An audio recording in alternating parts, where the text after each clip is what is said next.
জনায় যে বিশ্বরাজেশ্বরী লীলার সমস্ତ ঘটনার চিନ୍ମୟ ସତ୍ତା ରୂପରେ ବିଶ୍ୱ ସୃଜନକୁ ସୃଷ୍ଟି କରି ବାତ୍ସଲ୍ୟ ମମତାରେ ଭରି ଦେଇଛନ୍ତି। ତାଙ୍କରି ଶ୍ରୀପାଦ ପଦ୍ମତଳେ ମୋର କୋଟି କୋଟି ପ୍ରଣାମ। ମୋର କୋଟି କୋଟି ପ୍ରଣାମ।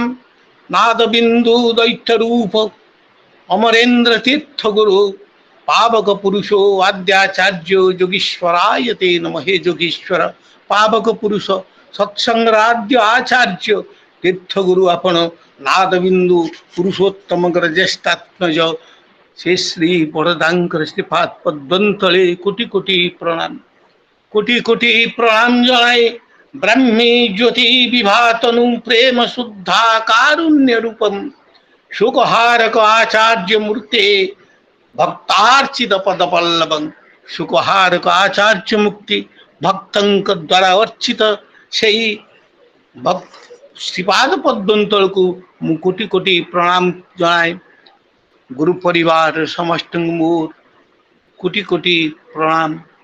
आज विषय वस्तु निर्धारित करिसेंती अगणित सुधीवृंद एवं मोर सम्माननीय ऋत्विक मंडली साधक तरुण तपस्वी दल भीतर जिज्ञासा दादा आपण आज उपासना उपर कह उपासना उपासना हूँ समर्पणर एक धारा ब्रह्म विद्यार तत्व दर्शन प्राण विद्यार वास्तव विनियोग उपासना हूँ एक आलंबनीय। तेणु तो ठाकुर कहले उषारे निशारे मंत्र साधन जीवा आसबारे जप यथा समय इष्ट निर्देश मूर्त करिपात उषारे निशारे मंत्र साधन काम। तेणु जो मैंने दीक्षित जो मैंने प्रभुंकर चरणाश्रित तांकर प्रथम कथा हूँ आज आम उपासना करूँ या द्वारा हूँ प्रार्थना। प्रार्थना कौन? प्रार्थना हूँ आम परम पुरुषों पाखरे निजको बांधी दवा निजको संयोगीकरण करवा चुंबक पाखरे जमी लुहा बांधी जाए आम सेमती तांकरी पाखरे निजको बांधी दवा। प्रार्थना जाचना नुहे चित्त विभुंकर श्रीपाद पद्मतले चित्त पाखे समर्पण एक भाव विनिमयर अंत जगतर स्पर्श शुद्धिकरण प्रक्रिया बारंबार कुछ अंत जगतर शुद्धिकरण प्रक्रिया ये अंत जगत कौन एथिरे कहार भाव विनिमय हुए जीवनीय स्पर्श ये जीवर जीवन दाता पुरुषोत्तम भक्त आउ भगवान भाव विनिमय मुहूर्त को प्रार्थना कह जाए सहज भाव द्वारा जीवनर सहज और प्रसन्नतार पूर्ण स्वीकारतिर मुहूर्त है प्रार्थना। गभीर गहनतार डूबी जाई मनीष तार जीवनर अंत प्राणर जन्म जन्मांतर मालिन्य विदूरित करिवार जो मुहूर्त ताही प्रार्थना। प्रार्थना मनीषर पराशक्तिर दैव स्पर्श आहरणर सुजोग दिए ताकू हरई आमे निज प्रवृत्ति प्रहत मनरे बसीभूत जाचनारे भिजिबाटाकू प्रार्थना कह जाए नहीं। मन रखु निजर प्रवृत्ति प्रहत जाचनारे भिजिबाटा प्रार्थना नुहे। चलनी और चरित्रगत द्वंद्वहीन संतोष सृष्टिर मुहूर्त प्रार्थना। प्रार्थना कामना वासनार मानसिकता नुहे। प्रार्थना इष्ट पुरुषोत्तमंकर दाबी पूरणकारी भिक्षुक बेश नुहे। प्रार्थना होची प्रसन्नतार अवसादर विलून करी आत्मसंतोष चेतनाबोधर तृप्ति हिरण्यगर्भ परम पुरुषंकर दैवी विभार उन्मेषीकरण एक उज्ज्वलीकृत सत्ता से तो प्रार्थना कला बेले उपनिषद उद्भूत प्राणे भवत् परब्रह्म जगत कारण बाणमय प्राणो भवत् तथा मंत्रो ज्ञान कोशो तथोपि वा। प्राण तत्वर महासागर हेउची एई प्रार्थनार एक आलंबनीय मुहूर्त। एकु कहा जाए अन्य भाषा रे शब्द योग साधना। ब्रह्म तपस्या निमंते ए उपरोक्त मंत्रटी मु जोटी कहले आपण मानक पाखरे प्राणो भवेत् परब्रह्म से परब्रह्म पाखरे आमर से विश्व प्राण पाखरे आम निज प्राण को संयोगीकरण करदबा पंचकोशर प्रकाश करवा से परम प्रेम से पद्मा कूल बसी रही कहला बेले कहला रे प्रार्थना कौन जानिचु शब्द जोगरे हुआ तू जोगी रे संगति तार देखिने बुझी विहित शब्द रे हुई विहित लागे ना ताहा सेपरी साधी तू शब्द जोगरे जोगी हुआ ये शब्द होची तांकर दिया वाण्मय तनु सूक्ष्म तत्व नाद ब्रह्म तांकु आजे मंत्र सतना प्रार्थना करने को हेले से सतनाम टी कर जप करिया पड़िबो मु आपण मानकु सेही चुना चुना स्मृति मुहूर्त तिर निर्दिष्ट दिन टी एइथिपाई कहूछि जे 1951 मसीह परम प्रेममय डिसेम्बर मासरे बसी थांती जति आश्रम विश्व आदित्य पुरुष सी जति मान को धरी यही नाम बा प्रार्थनार एक महत्तर उत्तरण मुहूर्त अनुभव मुहूर्त थिला से श्री ठाकुर कहते उपासनार तत्व दर्शन होची आत्मा को परमात्मा सहित जोड़िबा मान्यता आकांक्षा जड़ित भाव संस्थान ही होची आत्मा आ उत्कृष्ट आदर्शवादी तार अन्य नाम होउचंती परमात्मा इष्ट गुरु पुरुषोत्तम लोभ मोहर बंधन मुक्त होई आत्मा को उत्कृष्टतार अभिमुखी करी गढ़ाइबा होची उपासना बा प्रार्थना उपासनार सरल अर्थ है उपासन उप माने निकटरे उपसर्ग से बसिबा कहा निकटरे अर्थात जहाँ पाखे बसुचे तांकरी परी बा तांकरी योग्य होई जिबा जो सहज कला कौशल कर्म ताही हूँ उपासना यही समर्पण भाव जिते घनिष्ठ हम से उच्च स्तरीय हम उपासना से सार्थक हम किंतु सेतिकी बेले संभव हम जिते बेले उपासकर उपास्य संबंध रे वास्तव बोध एवं प्रत्यय जागृत हम कहीं किछि मात्र भ्रांति रहिबो नहीं एई भ्रांति विहीन चलनी पाई आग उपासक को योग्य हबा को पड़िबो से योग्य को योगशास्त्र रे कहै आधिकारिक व्यक्तित्व मांग प्रपद्ये प्राणो भवत् परब्रह्म बारंबार मु आपन को सेई शब्दटी उच्चारण करि कहै सेई परब्रह्म सत्ता ब्रह्म रक्त मांस संकुल देह धारण करी जेतेबेले आसंती तांकरी भावरे भावित होई जा भावित हवा को हेले आमर अंतकरण अंतप्राण क्या कहती आमर सूक्ष्म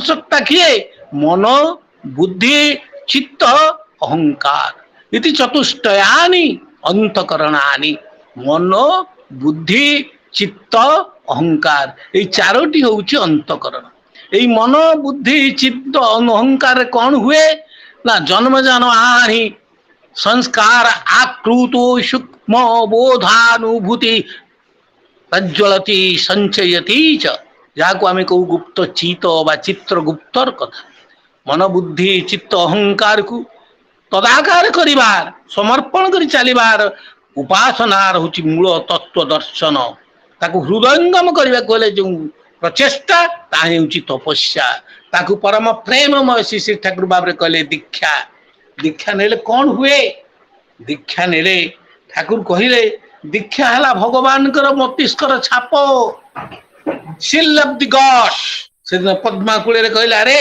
मनीषर मथारे केते आजे बाजे चिंता रही से चिंता को लिभे दे ता भितर मोहर मारी दबार जो जीवन रे इष्ट ये बोध आनी दबा हूँ उपासना नाम नेबा हेले जजनजार निष्ठवृत्ति करी तांको पई मु यही बोध खोली जीवार संभावना थाए ताही होची उपासना आ प्रार्थनार मूल मंत्र अनेक समय आमे विभिन्न आशा आकांक्षा नहीं आसू मानव साधारण भाव में आम समस्त अभ्यासत अगठित होता से अगठित कुसंस्कार को निर्मूल करी सुसंस्कारी एवं शालीनता प्राप्त करिवार तीनोटी योगाभ्यास करने पड़े जजन जाजन इष्टभूति उपासनार ईश्वरीय गुण को धारण करिबार अभ्यास करा जाए। साधनारे मन को दुष्प्रवृत्ति विरुद्ध रे लड़ाई करिबा पई समर्थ करा जाए एवं आराधनारे उपासनारे निजर क्रियाकलाप को सत्य एवं परमार्थ करा जाई इष्टानुमुखी इष्टानुसरण करिबा पड़े। এই आत्मवर्त सर्वभूतेषु भावनार विकास करा जाए। जीवन रे तीनोटी निरंतर अभ्यास एकांत अनिर्वाज्य परम प्रेममय। सेदिन गोटिए दरदी संसार जंजाल क्लिष्ट गुरु भाई की जिते आसिकला प्रभु आपणकर दिया जो नूतन तपस्या जलन जहाज निष्ठभृति प्रार्थना उपासना तो मुझे करुच्ची किंतु मोर दुख जाऊनी रे कौन करी प्रभु। प्रभु कहले अरे शुण दुख आसबनी यहाँ कौन किए कहीपर कितने जन्म जन्मांतर संस्कार नहीं दुख तो भीतर भरी रही आउ दुख आसबार छिद्र गुड़ तो बंद करदे तो जजन जाजन इष्टभूति ना जाचु ना तू तोर अज्ञता अच्छी तोर प्रवृत्ति बसता अच्छी तोर जो मन बुद्धि चित्त अहंकार आगु जो कथा कहूली मुझे मन बुद्धि चित्त अहंकार मन बुद्धि चित्त अहंकार इति चतुष्टयानि अंतकरणानि अंतकरणानि भगवत आकारित क्रियते इति भक्ति अपूर्व संयोगी कारण वाक्य मन बुद्धि चित्त अहंकार ये चारोटी हूँ अंध मनुष्यर चिन्मय सत्ता आउ ये मन को त्राण करे बोले तो मंत्र ना सतमंत्र मन को त्राण करे। ठाकुर कहले आमर अज्ञता अच्छी आमर प्रवृत्ति बसता अच्छी आमर ईर्षा द्वेष अच्छी आमर बहु संचित मलिनता भरी रही सबुर भीतर देखी तो दुख झरी आसे ना आउ दुख झरी आसबार छिद्र को बंद करने तो जजन जाजन इष्टभूति ना उपासनार कि चरम एवं सुंदर सारल्य परिप्रकाशर ढंग। तेणु उपासनार अंतकरण को भावना राज की उच्च स्तरीय अर्थात इष्टमुखी अनुराग समर्पित समर्पतर बोध चलनी हूँ तपस्या। तेणु तो ठाकुर कहले हुए ना जोगी हुए ना ज्ञानी गोसाई गोविंद जहाँ भी हुओ जजन जाजन इष्टभूति नकले किंतु तुम्हें किछि भी नुहे। तेणु तदात्म माने से भाव तांकरी भाव इष्टंकर बोध को निज भितर एकीकृत करने को आग निजर अंतकरण मन बुद्धि चित्त अहंकार को परिष्कार करने पड़ो। आउ परिष्कार करिवार माध्यम है मंत्र नाद ब्रह्म शब्द ब्रह्म मंत्र चैतन्य। तेणु से दिन श्रीकृष्ण अपूर्व भाव यही मंत्र महात्मा कहवाई ये तदार्थम मंत्र गम्यात्म नाद रूपी वय शिव जदाधीन जगत सर्व मंत्राधीनो हमें वही मु जग तदा मंत्र गम्यात्म मंत्र रे गमन करे जीव को शिव रे रूपांतरित करने परम पुरुष जीव भितरे जे मंत्रमय तन्नुरे मंत्रात्मा मंत्र गम्यात्मा मंत्रात्मा रूपरे मंत्र रे गमन करिवार जो बोध तो भीतर सृष्टि करे सेठी होची तोर जजन। ठाकुर कहले अरे जजन कौन होची जानिछु जजन होची जयन होची इष्टभूति होची ज्ञान कर्म प्रेम त्रिवेणी संगम। जजन जाजन इष्टभूति परम पितांकर ए जुगर गोटे अमृत अवदान ब्रह्म कवच। आउ तू जदि निष्ठापर भाव में जजन जाजन इष्टभूति करू तोर इहकार परकार तोर मोर समस्त सबु काल पाई परम पितांकर अभय कवच। से दिन प्रभु श्रीमुखर झरी पड़ी ए वाक्य आज मु आपण मान पाखरे एति कहूँ पिला माने मते आज कहते आज्ञा आप आज प्रार्थना उपासनार मर्म पदात्मर बोध आम मान कहे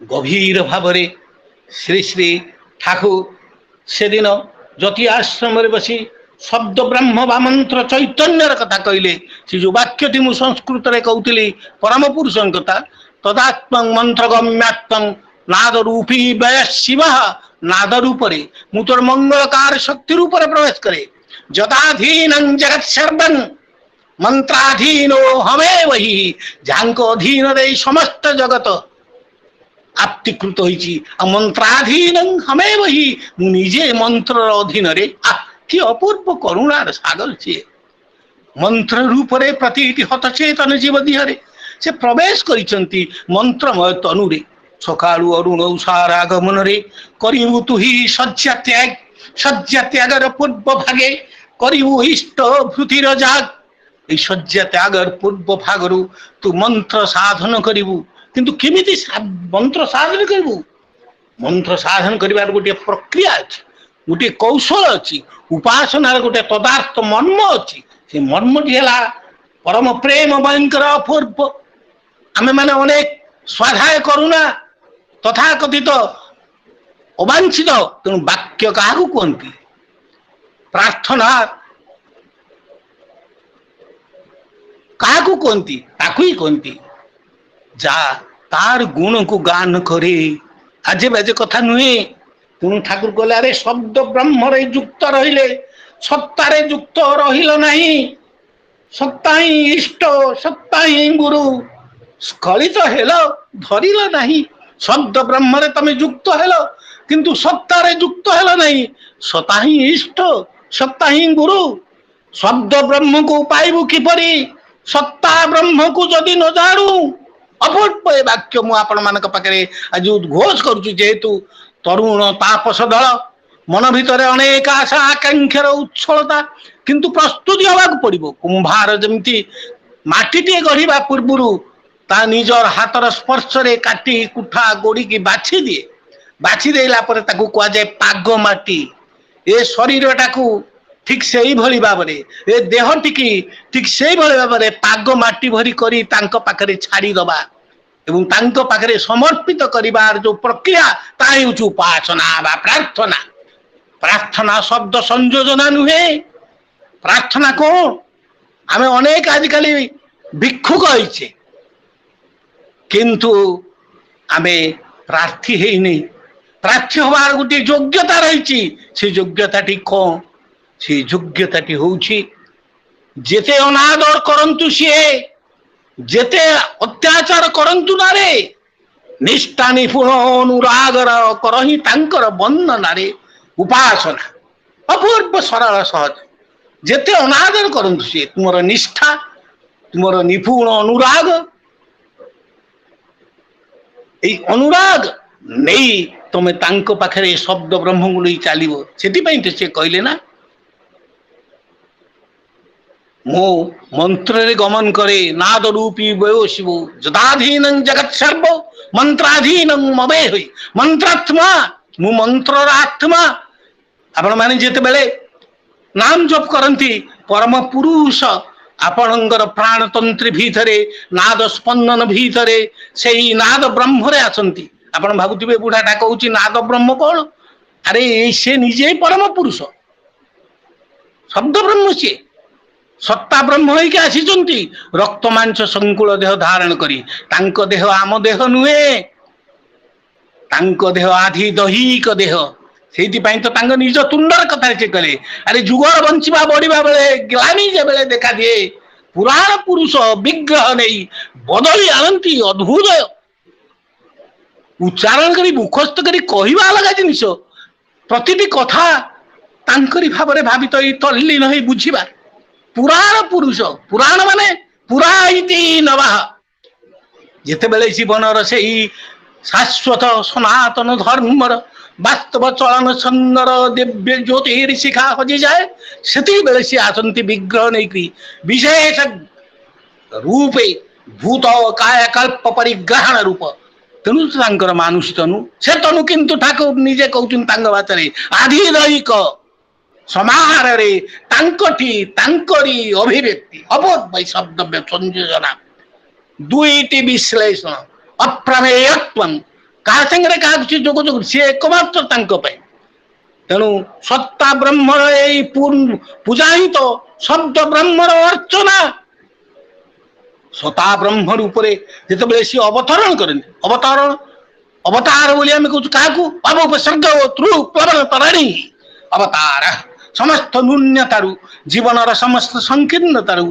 जीवनर समस्त संघर्षमय निस्तेजता भितर जिते मनीष को आनंद उत्सव प्रेम प्राण प्रदीप्तिर भरी दिखती से बेले यहीपरी करी आगे चलो निष्ठा निपुण अनुराग रे सत्ता ब्रह्म उठुरे जागी शब्द ब्रह्म रे दीप्त रागरे यही भाव में तुम्हें आगे चलो सत्ता ब्रह्म तुम भितर शब्द ब्रह्म रे जागी उठू ठाकुर कहले मंत्रात्मा मु मंत्रात्मा हुए से मंत्र गम्यात्मा मु मंत्र रे गमन करे मंत्र राजो मु निजे मंत्र राज मंत्र कृत अपूर्व सनातन हिंदू शास्त्रीय कथा वैदिक परिभाषा मुझे बारंबार तुम मान उदाहरण कर कहूँ ठाकुर साहित्य अपूर्व भाव में सम्मिश्रण करने को क्षुद्र भाव में चेष्टा करी दीप्त बेगरे सजाग रही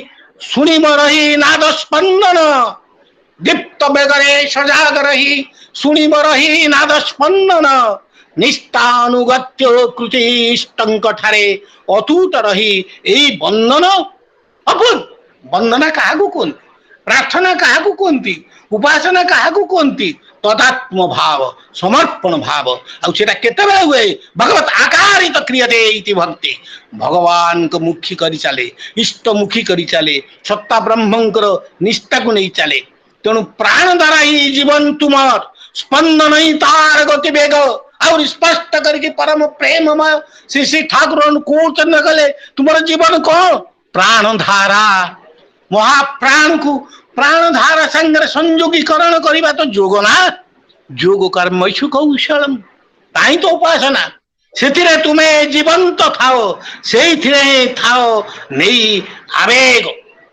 तुम भीतर से आवेग सौरथ संवेदना थाऊ जीवन दंडर ऋण झुण शिष्ट ताल रे बाजी उठू जय गुरु भाव रे भर दुनिया से परी नाचू अपूर्व एक तारुण्य भाव काव्यिक परिप्रकाश भितर रसघन सचिदानंद घन पुरुषंकर की अपूर्व कथा सुरर साथी रे स्वरर विभव स्वर ही किंतु मूर्त स्वरे एक निष्ठ अनुराग रे कृति भी मूर्ति धरे सुरर साथी रे स्वरर विभव सुर तुम जीवन आदि सुर छंद कंपन प्राण स्पंदन नाड़ीर स्पंदन साथी स्वरर जो विभव से आदि धारा तेणु तो विष्णु सहस्र शब्द गम्यो शब्दातीत हे प्रभु आपण शब्द रे गमन करती ना आपण सतनाम रे गमन करती न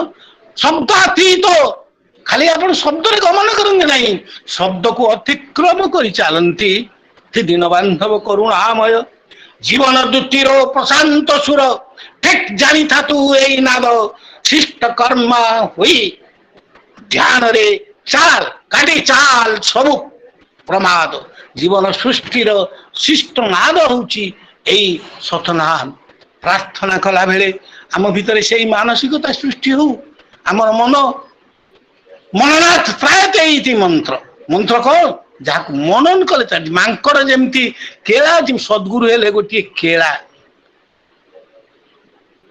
केला जमीती दंबरू बजेई देले मांकड़टी नाचे यही मन रूपक मांकड़ से भली नाम रूपक दंबरुआ नाद स्पंदन भितर जिते नाचे से सृष्टि हुए जीवन लीला माधुर्य करुणार धारा आ बुद्धि प्रवृत्ति प्रहत बुद्धि की छाड़ी मोर से ही दरकार तांकु ही नहीं मु चलिबी बंचिबी मो जीवन से एकमात्र आराध्य यही बोध रही तो ठाकुर कहले तुम भितर जदि पागल करवा बोली तन्मय तार काम हुए तुमर बुक भितर जदि तुम्हें आउट पाउट कर पार तुमर कथार भितर जिते अग्नि झलक छुटी उठब से बुझब लोक माने कहिबे कानर भीतर दे मरमे पशिलारे आकुल कलिरा मोर प्राण परम प्रेम महेंद्र प्रेम कथा सभा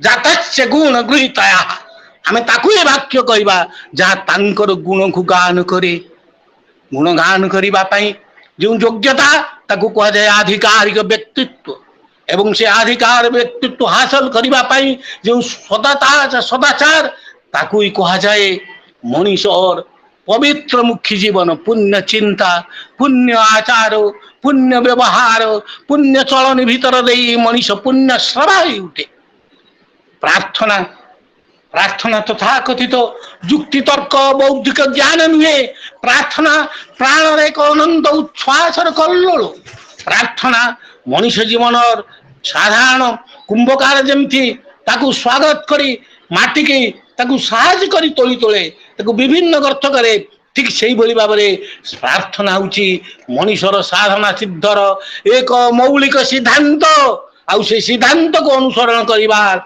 जो अनंत शक्तिर संजीवन जागरण ताई गुरु कृपा इष्टानुसरण एवं इष्टानुपूरण तेणु आसंतु आमे प्रार्थना उपरे तथाकथित साहित्य कथा न कही परम प्रेम मयंकर गोटे अपूर्व प्रार्थनार कथा मु आपन को कहूँ से दिन पद्मा कूल ठाकुर जिते बसी पचारे प्रभु आम जो आपठू दीक्षा नौचु अन्य माने जो माने दीक्षा नौचुंती आमर कौन हम ठाकुर कहले अरे एठू जो मंत्र पाई हुए से जार जो भाव जार जो वैशिष्ट ता परिपूर्ण हुए कारण हूँ उच्च उच्च पुरुष सी जदि कई अन्य दीक्षा नहीं थाए एठी आसिक से दीक्षा नब भल किए साधन जीवन क्रमागत अग्रसर हवा हेले यही आसंती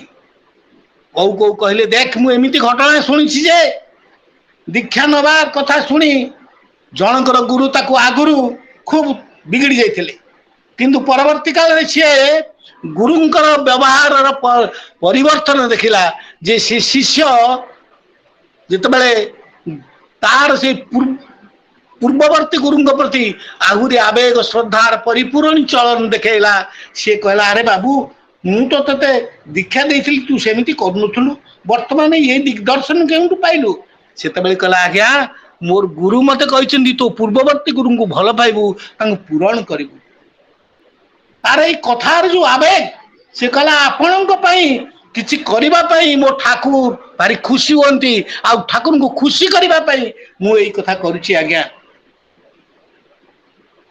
यही कथारे से दिन तार से पूर्ववर्ती गुरु कहला अरे मु कौन ताले दीक्षा नहीं पारिबी से से शिष्य निजको खाली कुतार्थ मन कला नहीं से कहला आज्ञा आपण नहीं पारती उपासनार महात्म तदात्म कृपा करुणा तेणु मोर आपण मान विनम्र निवेदन प्रथम आरंभ करिछि मन बुद्धि चित्त अहंकार को भगवताकारित करिवार जो प्रक्रिया उषारे निशारे मंत्र साधन करवा जजो या द्वारा कौन हुए ना एक ब्रुतेव मन स्वलक्ष्य नियते स्थिते मन को एक ब्रुत करी निज लक्ष्य चलेवा यहाँ हूँ उपासनार मूल मर्म प्राणवंत भाव आवेगर सहित आमे बुझिबा हे प्रभु आपण मोर जन्म जन्मांतर एकांत आपणार लोक आपण को हृदय फरी मु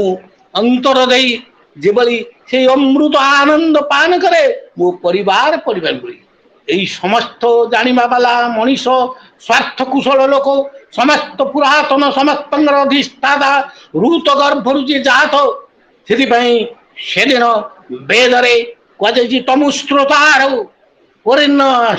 पूर्वो यथाविद ऋतस्य गर्भो जनुषापि वर्तन वैदिक संस्कृतर शब्द अबोध्य हेले मध्य तार अत्यंत गभीर मार्मिकता रही लक्ष्मीधर यही मंत्र विशद व्याख्या कहते हे सबू जाना वाला मनीष स्वार्थकुलभूत ब्रह्मांडर सबू किसी मूलर उच्च से पूर्व पूर्वतन हिरण्य गर्भ ऋतस्य गर्भं जनिषा पूरे एक कथा मुझे आपण मान वाक्यटी ऋग्वेदर कहबार उद्देश्य होची ठाकुरंग निज मुंडर मुहर कथा कहले आपण बुझी पारिबे ठाकुर किए। श्री श्री ठाकुर कहले सब जहा किछि मूल रे स्पंदन जीवन प्रवाह जहा को कुहे स्पंदनहीन जीवनटी केउठी रे देखा दिए सबु जहा किछि मूल हेउची स्पंदन जीवन प्रवाह तांकु ही नहीं चलंतु ऋत ऋत उज्वे ताको ऋत ऊर्जवी सब सत्ता आपुरणी बोली कहते एका छंद एका भाव आसंतु भाई माने तांकर श्रीपाद पद्मतले आमे आज प्रार्थना करिबा गाई उठिबा हेलो कल्याण कृपा कटाक्ष कुरु नित्यम संसार मग्न मुग्धो मोहांधकारे भावनामृतो ब्रह्म ज्योति सतनाम तरंगे कुरु निमज्जमान मंग भव सिंधु पते प्रेम घन करुणा घन अनुकूल रूपं हे प्रेम घन करुणा घन अनुकूल रूप এই संसार सिंधुरे निमज्जमान এই मन बुद्धि चित्त अहंकार नैतिबा मोर এই मलिन अंतरात्मा को तदाभिमुख करबा पई आपनकर सतनाम रे मते मग्न करंतु यही मोर प्रार्थना यही मोर प्रार्थनार मूल लक्ष्य वंदे पुरुषोत्तम। दादा जय गुरु। जय गुरु दादा जय गुरु। जय हमर परम श्रद्धा सम्माननीय आद्या भूषण भगतचरण नायक सभापति भुवनेश्वर आम एपर्यंत तांकरी मुहरु शुणुले से उपनिषदर कथा वेदर कथा एवं ठाकुरंकर आमे जे पिला माने जे सिलेक्शन करथिले हमर वॉलंटियर्स स्वेच्छासेवी राउरकेला सत्संग बिहार पिला मानक उद्योग रे ए जे सत्संग डिवाइन डिस्कशन चली एवं आज तार पंचम दिन यह पूर्व दादा माने आसी विभिन्न दिग देकरी से जो हाथी देखार कथा जमती जी जे भली भाव देखला से भली ताको वर्णना करचंती हरि होचंती अनंत तांकर कथा होची अनंत तेणु अनंत दिगरु आज आम शुणुले वास्तव रे से अनंत दिगरे तांकु उपासना करी तांकु प्रार्थना करी तांको भावरे भावायित हो जिबार कथा एवं जहाँ को सुंदर भाव रे आम पाखरे वर्णना करी रखिचंती हमर दादा भगतचरण नायक अंत जगतर शुद्धिकरण प्रक्रिया वास्तव होची प्रार्थना आउ उपासना को कहउचंती उपमान निकट निकट रे बसिबा एवं तांकर एकांत हे उठिबा आम भितर से समर्पण भाव सृष्टि हवा भीतर देकरी आमे उपासना संभव करि परिबा उपासकर उपास्य संबंध रे भ्रांति न रहिबा एहा मध्य उपासनार गोटे दिग कामना वासनार पूरण पाई प्रार्थना नुह प्राणतत्वर महासागर होची प्रार्थना विश्व प्राण पाखरे आम प्राण को संयोगीकरण करिबा जो मंत्र आमे गुरु को पाखरु ग्रहण कलु ताको आमे नाद कहू सतनाम कहू शब्द ब्रह्म कहू इत्यादि इत्यादि और बहु भाव बहु दिग देखिरी दादा आम पाखे आलोचना करछंती एवं अंतकरण को कहवा को जाई से आम पाखे वर्णना करछंती मन बुद्धि चित्त और अहंकार कथा दीक्षा संबंध रे सुंदर भाव आमको आलोचना करी आम पाखे जो आम प्रत्यय मान करछंती आम भितर कॉन्फिडेंस आनिछंती वास्तव रे दीक्षाटा कौन दे भगवान मस्तिष्क गोटे छाप जहाँ कहते भगवान मोहर दीक्षा नेले आम मुंडरे से मोहर बाजी जाए ईश्वर एवं आमे तांकर हो जाऊ तांकर तपस्या होची जजन जाजन इष्टभूति जहाँ होची प्रार्थनार मूल मंत्र जीव को शिव रे परिणत करिबा एही जजन जाजन इष्टभूतिर जहाँ होची काम बा उद्देश्य एही भली उषाय निशाय मंत्र साधन कथा कहते बहु दिग देखी बहुत सुंदर भाव आलोचना कर दादा आम दुखित जे आमे जो परिमाण रे पिला माने याको उपभोग करबा कथा एवं ज्ञान आहरण करबा कथा से परिमाण रे पिला माने आज आसी पारि नहांती तथापि आम पाखरे 55 ଷାଠିଏ ଭିତରେ ପିଲା ଆସିଛନ୍ତି, ବହୁତ ପିଲା ଆସିପାରିନାହାନ୍ତି। ଆଉ ଯୋଉମାନେ ଆସିନାହାନ୍ତି ନିଶ୍ଚିତ ଭାବରେ ସେମାନେ ତ ବଞ୍ଚିତ ହେବେ ହିଁ। ପୁଣି ଆମେ ମାନେ ପିଲାମାନଙ୍କୁ ରିକ୍ୱେଷ୍ଟ କରିବୁ ପୁଣି କେତେବେଳେ ଦାଦା ଆମମାନଙ୍କ ପାଖକୁ ଆସିଲେ ଏବଂ ଆମମାନଙ୍କର ଏଇ ଯୋଉ ସତ୍ସଙ୍ଗରେ ଯୋଡି ହେଲେ ତାଙ୍କ ପାଖରେ ଆମେ ଏଇଭଳି ମାନେ ଅନବଦ୍ୟ ଏବଂ ଅମୂଲ୍ୟ କଥା ବସ୍ତୁ ତାଙ୍କ ପାଖରୁ ଆମକୁ ଶୁଣିବାକୁ ପାଇବା। ତେବେ ଯାହା ହଉ ଦାଦା ତ ଆଲୋଚନା କରିଯାଇଛନ୍ତି। ଯେତିକି ପିଲା ଆମମାନଙ୍କ ପାଖରେ ଅଛି ସେମାନଙ୍କୁ ମୁଁ ରିକ୍ୱେଷ୍ଟ କରିବି, ଅନୁରୋଧ କରିବି, ଏଇ ଯେ ଦାଦା ଆଲୋଚନା କରିକି ଗଲେ ପ୍ରାର୍ଥନା ଏବଂ ଉପାସନା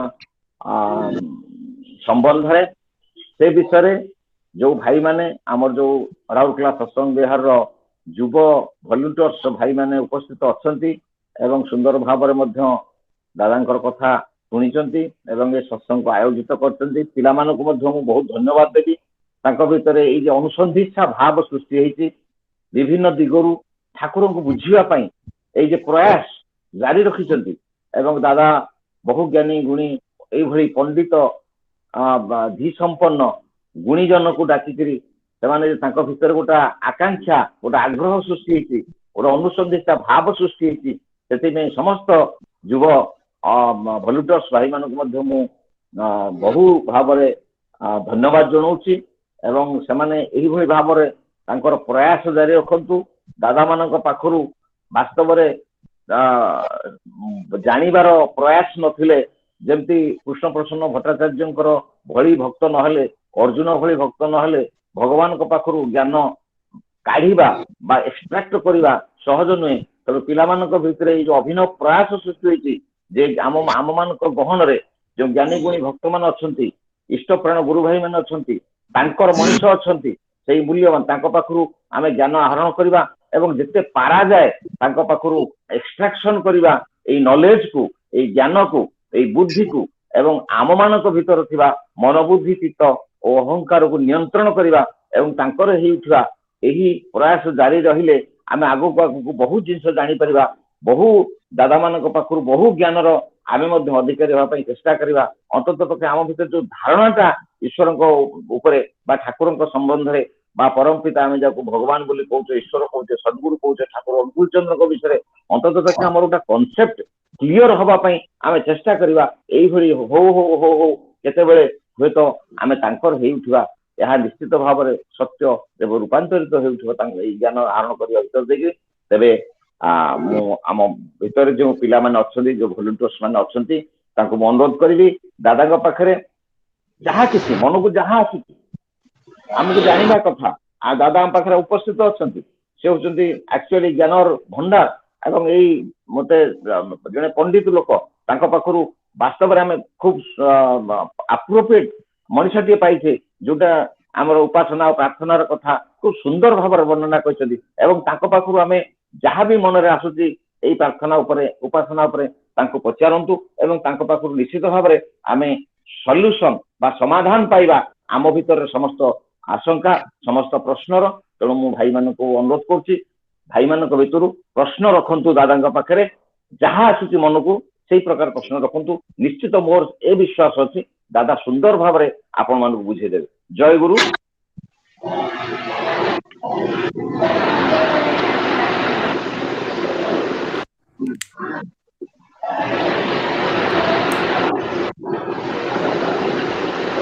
ଜୟ ଗୁରୁ।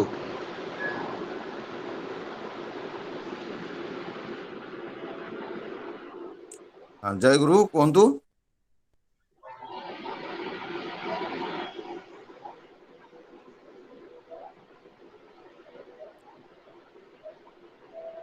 ତାର କିଛି ପ୍ରଶ୍ନ ନାହିଁ ବୋଧେ?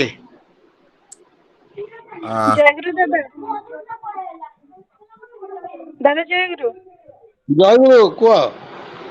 ଦାଦା ଆମର ଯୋଉ ପ୍ରେୟାର ଟାଇମ ର କେତେ ମିନିଟ ଆଗରୁ ଆମେ ଯଦି ଉଠିବୁ ତ ତାହେଲେ ଆମର ପ୍ରେୟାର ଟା ଟ୍ରୁଥଫୁଲ ହବ। ଆଉ ଯଦି କେବେ କେବେ ଏମିତି ହୁଏ କି ଆମେ ପ୍ରେୟାର ପରେ ବି ନିଦ ଲାଗେ ତ ଆମେ ପ୍ରେୟାର ପରେ ବି ଶୋଇ ପଡୁ, ତ ସେ ଶୋଇବା ଫଳରେ ଆମର କଣଟା ଲସ୍ ହୁଏ?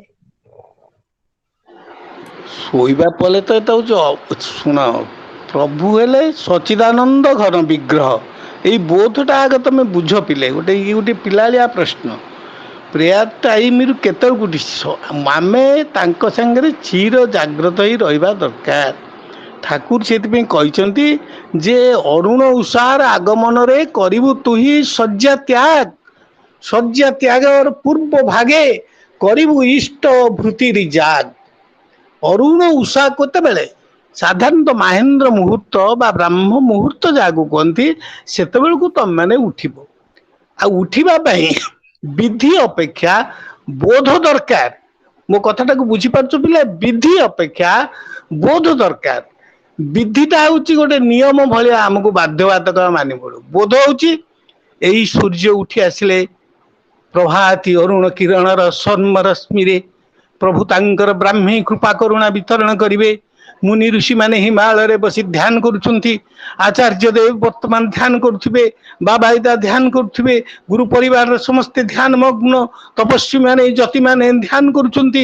ମୁଁ କଣ ଅଳସୁଆ ହେଇକି ବସି ରହିବି? ଉଠେ, ମୁଁ ଟିକେ ଧ୍ୟାନ କରେ। ଏଇ ଜୀବନ ଦୁଃଖୀର ଯୋଉ ପ୍ରଶାନ୍ତ ସୁର, ସେଇ ତ ମୋର ପ୍ରାର୍ଥନା। ତେଣୁ ଏଇ ନାଦକୁ ମୁଁ ବର୍ତ୍ତମାନ ନିଜ ଭିତରେ ନେଇ ଆସିବି। ପରମ ପ୍ରେମମୟ ଅପୂର୍ବ ଭାବରେ ତାଙ୍କୁ କହିଲେ, ଅଣୁସଙ୍ଗତିରେ ଯେଉଁ ତାତ୍ପର୍ଯ୍ୟରେ ପୁରାଣ ପୁରୁଷ ବ୍ୟକ୍ତ ହୁଅନ୍ତି, ସେଇ ତାତ୍ପର୍ଯ୍ୟର ବିନାୟନରେ ସିଏ ହିଁ ସେପରି ମୂର୍ତ୍ତ ହୁଅନ୍ତି। ତୁମ ପ୍ରଶ୍ନର ଉତ୍ତର ହେଲା ଯେଉଁ ଅଣୁସଙ୍ଗତି, ଯେଉଁ ଭାବାତ୍ମକ ବୋଧ, କାରଣ ସେ ଭାବଗ୍ରାହୀ। ମୋ ଭାବ ତରଙ୍ଗ ତାଙ୍କ ଠାରେ ନିବେଦନ କରି ଉଠିବି, ଗୋଡ ହାତ ଧୋଇବି, ମୁହଁ ଆଖି ଧୋଇ ମନେ ମନେ ଆରୋପ କରିବି ଯେ ଚତୁର୍ମୁଖରେ ବ୍ରହ୍ମା ବେଦ ପାଠ କରୁଛନ୍ତି, କୈଳାସରେ ମହାଯୋଗୀ ଈଶ୍ୱର ବସି କୈଳାସରେ ତାଙ୍କର ଧ୍ୟାନ କରୁଛନ୍ତି, ଚିନ୍ତନ କରୁଛନ୍ତି। ଆଚାର୍ଯ୍ୟ ଦେବ ବର୍ତ୍ତମାନ ଧ୍ୟାନ ମଗ୍ନ। ଏଇଭଳି ବ୍ରାହ୍ମୀ ତରଙ୍ଗ ପରମ ପୁରୁଷ ବର୍ତ୍ତମାନ ବ୍ରହ୍ମ ମୂର୍ତ୍ତି ହେଇ ଉଠିଛନ୍ତି।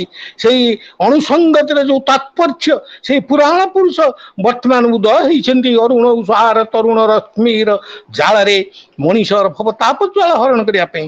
ସେଇ ମୂର୍ତ୍ତ ବ୍ରହ୍ମ ପରବ୍ରହ୍ମ ବେଦ ଦୀପ୍ତ ତାଙ୍କର ଶରୀର ତ, ତାଙ୍କରି ଭକ୍ତି ତାଙ୍କରି ପୂଜାରେ ତ ମୁଁ ସୁଧୀର ହେଇ ଉଠିବି ନା।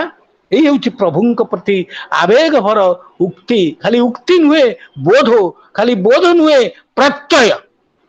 ସେତେବେଳେ ଆଉ କୌଣସି ଯୁକ୍ତି ସେଥିରେ କାଶ ଆସେ ନାହିଁ। ଏଇଟାକୁ କୁହାଯାଏ ଭକ୍ତି। ମୁଁ ବାରମ୍ବାର ମୋ କଥାରେ ଉଚ୍ଚାରଣ କରିଛି, ଅନ୍ତକରଣକୁ ଭଗବତ ଆକାରିତ କରିବା ହଉଛି ଭକ୍ତି, ଭଗବତ କାରା କରିବା ହଉଛି ଭକ୍ତି। ସେଇ ନିଷ୍ଠାଟା ଆମ ଭିତରେ ରହିବା ଦରକାର। ତେଣୁ ସମୟ ତୁମେ ନିଜେ ସିଦ୍ଧାନ୍ତ କରିବ। ମଣିଷର ପ୍ରିୟ ପରମ ସିଏ, ଯିଏ ଯାହାକୁ ଭଲ ପାଏ ତା ପାଖରୁ, ତା ମୁହଁରୁ ଟିକିଏ କଥା ଶୁଣିବା ପାଇଁ ତାର କେତେ ବ୍ୟାକୁଳତା। ଆସିବେ, ମୋ ପାଖରେ ବସିବେ, ମତେ କହିବେ। ଏଇ ଯେ ଟିକକ ଆଗରୁ ମୁଁ ଯୋଉ ପ୍ରସିଦ୍ଧ ଉକ୍ତି ଶ୍ଲୋକଟି ପଢିଲି, ତଥୈବ ମନ୍ତ୍ର ଗମ୍ୟାତ୍ମା, ହେ ଉଦ୍ଧବ ତେଣୁ ମୁଁ ମନ୍ତ୍ରରେ ଗମନ କରେ। ନାଦ ରୂପୀ ସ୍ୱୟଂ ଶିବ, ମୁଁ ନାଦ ରୂପରେ ନିଜେ ଶିବ ରୂପରେ ତୋର କଲ୍ୟାଣ ମୂର୍ତ୍ତି ରୂପରେ ତୁ କଲ୍ୟାଣ କରୁଣା ପ୍ରସାଦର ଦୃଷ୍ଟି ତୋ ଉପରେ ଢାଳି ଦେବି ନା। ସେଇଥିପାଇଁ ତ ତୁ ମତେ ଡାକିବୁ ନା। ଖାଲି ବାର ବାର କରୁ ବିନତି କଲେ ହବନି ତ। ବୁଝିଗଲା ନା? ବୁଝିପାରିଲି ନା ନାଇଁ? ଆଜ୍ଞା ଦାଦା। ସେଇ ବୋଧଟାକୁ ନିଜ ଭିତରେ ଆରୋପ କର। ସେଇ ତାତ୍ପର୍ଯ୍ୟର ବିନା ନା ତୋ ଭିତରେ ରହୁ।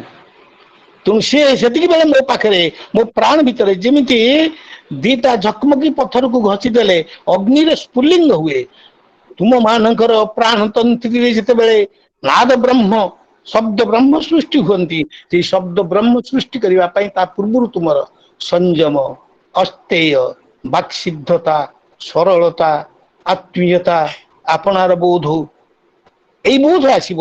ତେଣୁ ତ ପ୍ରେମମୟ ନା। ପ୍ରେମମୟଙ୍କର ପ୍ରେମ କଥା ବହି ପଢିକିରି କୁହାଯାଇପାରେ ନା। ମୁଁ ଚର୍ମ ଚକ୍ଷୁରେ ତାଙ୍କୁ ଦେଖିଛି ପିଲେ 1961 ମସିହାରେ, ଦେଖିଛି ତାଙ୍କୁ 1969 ମସିହା ପର୍ଯ୍ୟନ୍ତ। ଏଇ ସେଇ ମୋର ପରମ ପିତା, ଯାହାଙ୍କ କଥା ଆଜି ତମେ ମାନେ ମୋଠୁ ଶୁଣିବା ପାଇଁ ବିଫଳ ହଉଛ। ତମେ ମାନେ ଭାଗ୍ୟବାନ। Blessed are those who have seen and accept me. More blessed are those who have never seen me but accepted me. ତେଣୁ ତମମାନେ ଆହୁରି ଆଶୀର୍ବାଦିତ। ସେଇ ମୂର୍ତ୍ତ ବ୍ରହ୍ମ ଯେ ପରବ୍ରହ୍ମ, ତାଙ୍କର ବେଦ ଦୀପ୍ତ ଶରୀର ତୁମ ଭିତରେ ସୂକ୍ଷ୍ମ ଆକାରରେ ଆସୁ। ତାଙ୍କରି ଭକ୍ତି, ତାଙ୍କରି ପୂଜାରେ ତୁମେ ଆହୁରି ଆଗେଇ ଉଠ। ବୁଝିଗଲା? ଆଜ୍ଞା ଦାଦା।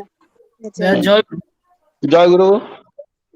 ଦାଦା ମୋର ପ୍ରଶ୍ନ ଥିଲା କି ଦାଦା ଆମେ ପ୍ରତିଦିନ ସକାଳେ ସନ୍ଧ୍ୟାରେ ପ୍ରାର୍ଥନା କରୁଛୁ କିନ୍ତୁ ହୁଁ ଆମେ ଠାକୁରଙ୍କ ଇଚ୍ଛା ମୁତାବକ ଯୋଉ ଭଳିଆ ହବା କଥା ସେଇଭଳିଆ ହେଇପାରୁନୁ କିନ୍ତୁ କିଭଳି ଭାବେ ପ୍ରାର୍ଥନା କଲେ ଆମେ ପ୍ରାର୍ଥନାର ପ୍ରକୃତ ସୁଫଳ ପାଇପାରିବୁ? କହିଲି ସେ ଝିଅଟି ଯୋଉ ପଚାରିଲା ମୁଁ ତାରି କଥାର ଉତ୍ତର ଦେଇ କହିଛି ତମକୁ। ଏଇ ଯେ ନିଜ ଭିତରେ ଭାବକୁ ଆରୋପ କରିବାକୁ ପଡିବ, ଭାବାଧିରାଜ ସିଏ। ମୁଁ ଏଇ ପ୍ରସଙ୍ଗରେ ତମକୁ ଗୋଟେ ଛୋଟିଆ ଉଦାହରଣ ଦେଲେ ତମେ ବୁଝିପାରିବ। ସେ ଛୋଟିଆ ଉଦାହରଣଟି ହଉଛି କଣ ଜାଣିଛ? ତମମାନଙ୍କୁ ଗପ ଛଳରେ କହିଲେ ତମମାନେ ବୁଝିପାରିବ, କାରଣ ଅନ୍ତର୍ଜଗତରକୁ ଅବଲୋକନ କରିବାକୁ ହେଲେ ତୁମକୁ ଅନ୍ତଃପ୍ରାଣ ହବାକୁ ପଡିବ। ଆଉ ସେଇ ଅବଲୋକନର ପ୍ରକ୍ରିୟା ହଉଛି ଉପାସନା। ଏଇ ଉପାସନା ତା କଣ? ମହାପ୍ରଭୁ ଚୈତନ୍ୟଙ୍କ ଜୀବନର କାଳର ଗୋଟିଏ ଘଟଣା ମୁଁ ତୁମକୁ କହୁଛି। ପୁରୁଷୋତ୍ତମ କ୍ଷେତ୍ର ପୁରୀ ଯାତ୍ରା କରୁଛନ୍ତି ମହାପ୍ରଭୁ। ତାଙ୍କ ମଣ୍ଡଳୀରେ ବିଦ୍ୱାନ ମାନେ ଥିଲେ। ଗୋଟିଏ ବଟ ଗଛ ମୂଳରେ ଜଣେ ସାଧାରଣ କୃଷକ ବସିକି ଗୀତା ପାଠ କରୁଥିଲା ରେ ପିଲେ। ତା ଆଖିରୁ ଗୀତାର ଭାବରୁ ଅଶ୍ରୁ ଝଡି ପଡୁଥିଲା, କାନ୍ଦି ପକଉଥିଲା ସିଏ। ତାର ତନ୍ମୟତା ଦେଖି ବା ଯୋଗ୍ୟତା ନଥିଲା, ଏମିତି ମୁଁ ଯୋଉ କହିଦଉଛି ସଂସ୍କୃତ କହିଦଉଛି ତମେ ଭାବୁଛ ଗୋଟା ବୁଢା ପଣ୍ଡିତ। ନାଇଁ ରେ ପଣ୍ଡିତ ନୁହେଁ ସେ, ସେମିତି ସେ ଯୋଉ ଗୀତା ପଢୁଥିଲା ସ୍ପଷ୍ଟ ଉଚ୍ଚାରଣ ବି କରିପାରୁନଥିଲା। କିନ୍ତୁ ତାର ଯୋଗ୍ୟତା ହଉଛି କଣ? ସେ ତଦାତ୍ମ ଭାବ। ତାର ଭାବ ଭାବରୁ ଜଣା ପଡୁଥିଲା ଯେପରି ସେ ନିଜେ ତାର ଅନ୍ତଃଚକ୍ଷୁରେ ସେଇ ଯେ ଗୀତା ତାର ଯିଏ ଶ୍ରୀକୃଷ୍ଣ ଅର୍ଜୁନକୁ ଯେମିତି ଦେଖିକି କହୁଥିଲା ସେଇଭଳି ସେ କରୁଛି। ଏଇ ସଂକୀର୍ତ୍ତନ ମଣ୍ଡଳୀ ସେଠାରେ କିଛି କ୍ଷଣ ରହିଗଲେ ତାର ଏଇ ଅବସ୍ଥା ଦେଖିକିରି। ଆଉ ମହାପ୍ରଭୁ ଚୈତନ୍ୟ କିଛି କଣ ତା ପଠନକୁ ଶୁଣିଲେ।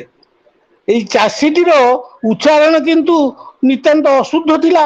ଆଉ ଶିକ୍ଷିତ ନଥିବାରୁ ସେ ସଂସ୍କୃତ ଶ୍ଳୋକ ବି ଠିକ ଭାବରେ ଉଚ୍ଚାରଣ କରୁନଥିଲା ନା। ତାର ଅର୍ଥ ମଧ୍ୟ ସମ୍ପୂର୍ଣ୍ଣ ସେ ବୁଝି ପାରୁନଥିଲା।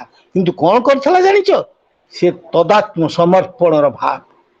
ତାର ଅର୍ଥ ବୁଝି ନ ପାରି ମଧ୍ୟ ସେ ବିଦ୍ୱାନ ମାନଙ୍କ ଠାରୁ ଆହୁରି ଉଚ୍ଚରେ ତା ଭାବରେ ଦ୍ରବୀଭୂତ ହେଇଯାଉଥିଲା। ତେଣୁ ବିଦ୍ୱାନ ମଣ୍ଡଳୀରେ ଥିବା ବିଦ୍ୱାନ ମାନେ ତାକୁ ଡାକି ଯେତେବେଳେ କହିଲେ ଶୁଦ୍ଧ ଭାବରେ ପାଠ କରିବାକୁ ଶିଖ ବୋଲି, କୃଷକ ତ ନଅଟକି ସେଇଭଳି ଭାବରେ ବିଭୋର ହେଇଯାଇଥିଲା। କାରଣ ସେତେବେଳେ ଯେ ଉପାସନା, ମୁଁ ମୂଳରୁ ଆପଣ ତମ ମାନଙ୍କୁ ସବୁ ଗୋଟିଏ କଥା କହୁଛି ଯେ ତାଙ୍କ ସାଙ୍ଗରେ ଜୀବ ସାଙ୍ଗରେ ଶିବର ମିଳନ। ଯଦାଧୀନଂ ଜଗତ୍ ସର୍ବଂ, ଯାହାର ଅଧୀନରେ ସମସ୍ତ ଜଗତ, ମନ୍ତ୍ରାଧୀନ ହମେ ବହି।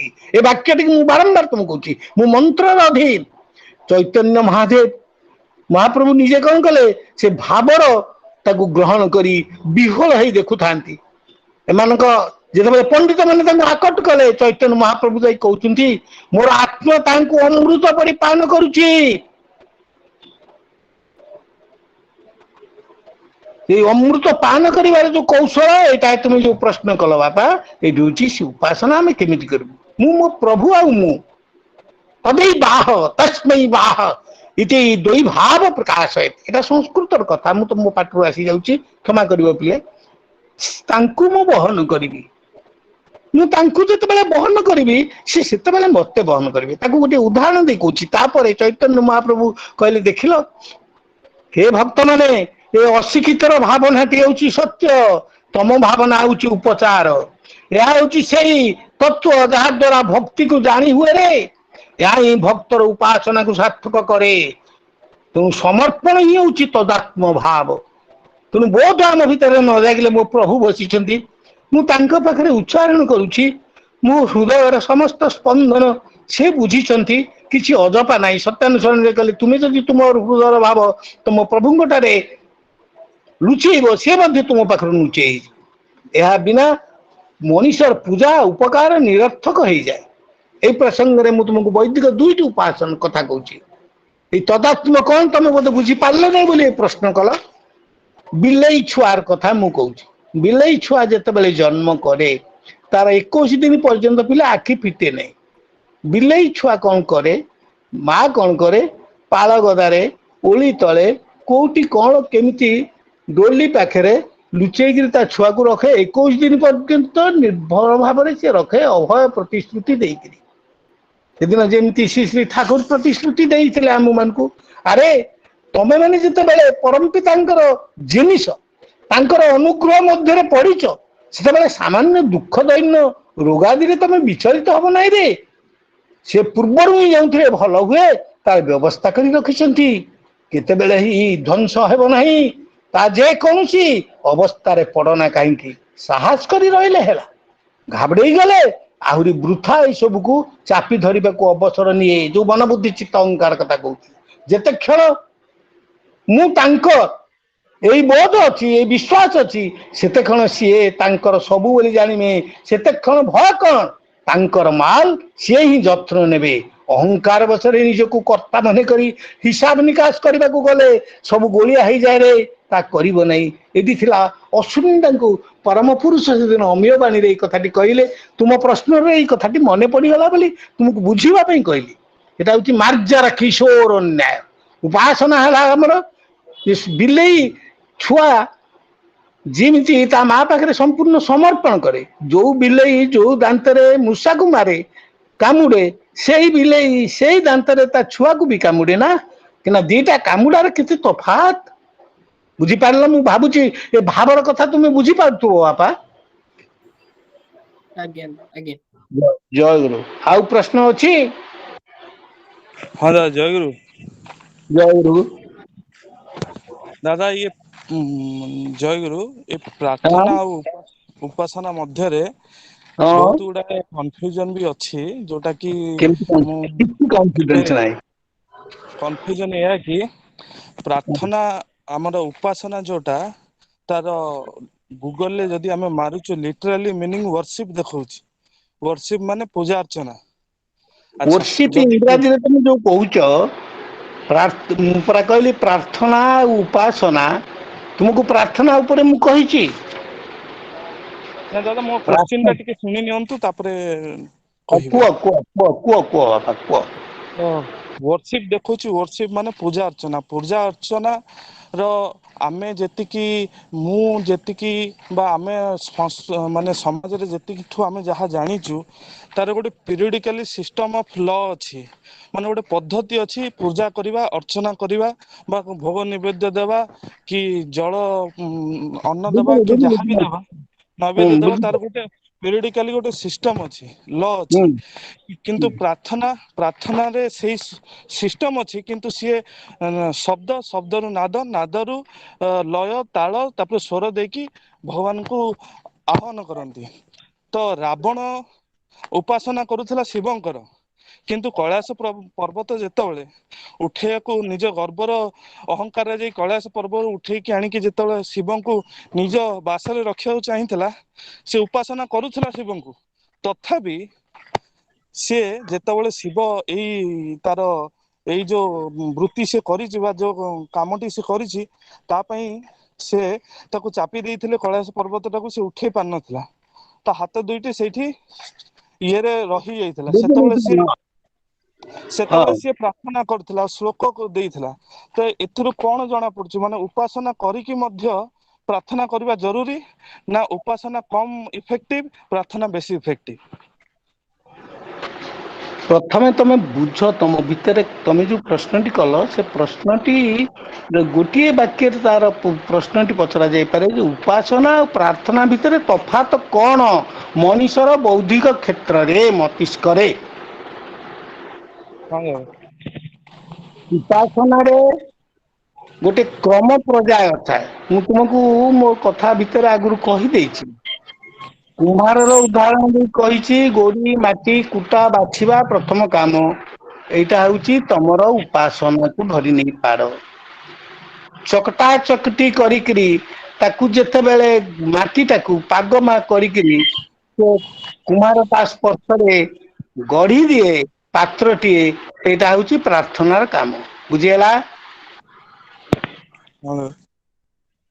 କାଇଁ ତାକୁ ଆଉ ଗୋଟେ ଉଦାହରଣ ନଦେଲେ ତମେ ବୁଝିପାରିବନି। ତାପରେ ଠାକୁରଙ୍କ କଥା କହିଲେ ବୁଝିବରେ ପିଲେ। କାରଣ ଏଇଟା ହଉଛି ବୋଧ ରାଜ୍ୟର କଥା। ଉପାସନା ହେଲା କ ଖ ଗ ଘ ବର୍ଣ୍ଣ ପରିଚୟ। ପ୍ରାର୍ଥନା ହେଲା, ମୁଁ ତୁମକୁ ଚୈତନ୍ୟ ମହାପ୍ରଭୁଙ୍କର ସେ ଚାଷୀର କଥା ଏଇଥିପାଇଁ କହିଲି, ସେ ପଢିନି କିଛି, କିନ୍ତୁ ଚୈତନ୍ୟ ମହାପ୍ରଭୁ ତାଙ୍କ କୀର୍ତ୍ତମଣ୍ଡଳ ଦେଇକିରି ସେ ବେଢା ଭିତରେ ତଲ୍ଲୀନ ହେଇକି ଶୁଣୁଥିଲେ। ପ୍ରାର୍ଥନା ହେଲା ଭାବାତ୍ମକ ଜିନିଷ।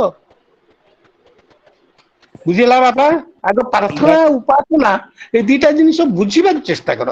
ତୁମେ ଗୋଟିଏ ରାବଣର କଥା ଯୋଉ କଥାଟି କହିଲ ମୁଁ ସେଠି ଜାଣିଛି ତାର ଉଦାହରଣ ଦେଇକି କର ମୁଁ ସେଥିପାଇଁ କହିଲି କାରଣ ସିଏ ଯେତେବେଳେ କରିଛି ତାପରେ ମନ ବୁଦ୍ଧି ଚିତ୍ତ ଅହଙ୍କାର ମୁଁ ସେଠୁ ପ୍ରଥମରୁ କାଟିଛି ଆଗ ସିଷ୍ଟମ ଅନୁସାରେ ଟିକେ ବୁଝ ମନ ବୁଦ୍ଧି ଚିତ୍ତ ଅହଙ୍କାର ଇଷ୍ଟାନୁକୂଳ କର୍ମ ନ କଲେ କର୍ମ ଜଞ୍ଜାଳ ତମେ ସୃଷ୍ଟି କରୁଛ। ତେଣୁ ବେଦର ଯୋଡିଏ ଜିନିଷ ଗୋଟିଏ ହଉଛି ତୁମେ ଯୋଉ ଉପାସନା କହୁଛ ତାକୁ କର୍ମକାଣ୍ଡ ହିସାବରେ ଧରି ନିଆଯାଇପାରେ ତମେ ଏତେ ପର୍ଯ୍ୟନ୍ତ ଯୋଉ ବର୍ଣ୍ଣନା କରି କହିଲ ଏବଂ ପ୍ରାର୍ଥନା ହଉଛି ବେଦର ଜ୍ଞାନ କାଣ୍ଡ ବା ବୋଧ କାଣ୍ଡ। ବୁଝିହେଲା ବାପା। ହଁ ଦାଦା। ଏଇ ପ୍ରଶ୍ନର ଠିକ ଉତ୍ତର ମୁଁ ବା ତମେ ଦବା ଅପେକ୍ଷା ଏଇନି ଜଷ୍ଟ ପରମ ପିତାଙ୍କ ଦୟାରୁ ମୋ ମୁଣ୍ଡରେ ଧରି ପଡିଲା। ପଦ୍ମାକୁଳରେ ଠାକୁର ବସିଛନ୍ତି ଅଶ୍ୱିନୀ ଦାସ ତାଙ୍କ ପାଖରେ ବସିଛନ୍ତି ତାଙ୍କ ମନରେ ସନ୍ଦେହ ହେଲା କହିଲେ ପ୍ରଭୁ ଆମେ ଆପଣଙ୍କୁ ଡାକୁଛୁ ପ୍ରାର୍ଥନା କରୁଛୁ ଆପଣ କଣ ଆମ ପ୍ରାର୍ଥନା ଶୁଣୁଛନ୍ତି?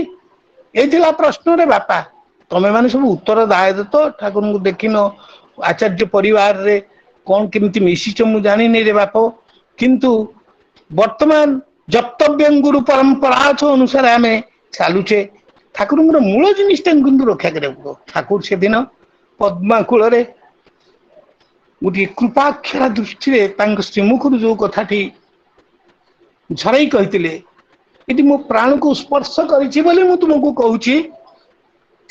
ଠାକୁର କହିଲେ ଆରେ ତୁମର ଅନ୍ତରର ଠାକୁର ଯେତେବେଳେ ଶୁଣି ପାରନ୍ତି ସେତେବେଳେ ମୋର ଶୁଣିବା ସେଠାରେ ସାମିଲ ହୁଏରେ। ଠାକୁର ଆମ ମାନଙ୍କ କାହାକୁ ଛାଡୁନାହାନ୍ତି ସେ ସମସ୍ତଙ୍କ ସାଙ୍ଗରେ ଅଛନ୍ତି।